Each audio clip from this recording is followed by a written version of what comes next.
356 ধারা জারি নিয়ে বঙ্গ বিজেপির মধ্যে দুই সুর সামনে আসছে। একদিকে বিজেপি নেত্রী লকেট চট্টোপাধ্যায় তিনি বলছেন যে 356 ধারা যদি এই রাজ্যে প্রয়োগ করা না হয় তাহলে আগামী দিনে আরো ভয়ঙ্কর পরিস্থিতি তৈরি হবে, এই কথা বলছেন যখন লকেট চট্টোপাধ্যায়। তখন শ্রমিক ভট্টাচার্য রাজ্য বিজেপি মুখপাত্র তিনি বলছেন গণতান্ত্রিক উপায়ে তৃণমূলকে এখান থেকে উৎখাত করতে হবে এবং 356 নিয়ে দল যা ভাবার সে বিষয়ে ভাববে, এমনই মন্তব্য করেছেন শ্রমিক ভট্টাচার্য।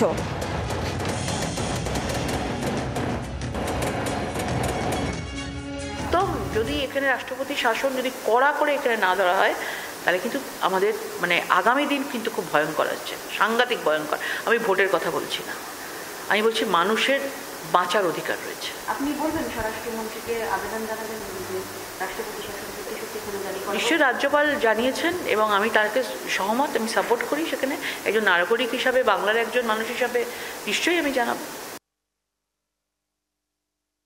তার মনে হয়েছে তার ভালো, আমি পার্টির যেটা তত্ত্ব সেইটা বলেছি।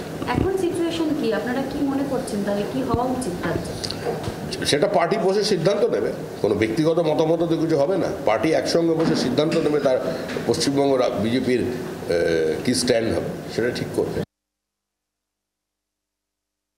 আমরা তার পক্ষে নই, কিন্তু সীমার ওপরে চলে গেছে আজকের পরে রাজ্যপাল কি করবেন সেটা রাজ্যপালের বিষয়। দীর্ঘদিন পরে রাজ্যপাল যাদের থেকে হাতে খড়ি নিয়েছিলেন ওখানে গিয়ে হয়তো উনি দেখতে পেয়েছেন, উনি কবিতা লিখবেন, গান লিখবেন, প্রবন্ধ লিখবেন, কি রিপোর্ট পাঠাবেন তার ব্যাপার। কিন্তু আমরা আমাদের দলের অবস্থানে আছি।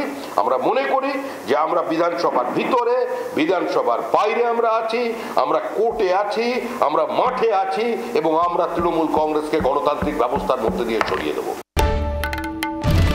বাংলার আওয়াজ, বাঙালির আবেগ, জি 24 ঘন্টা।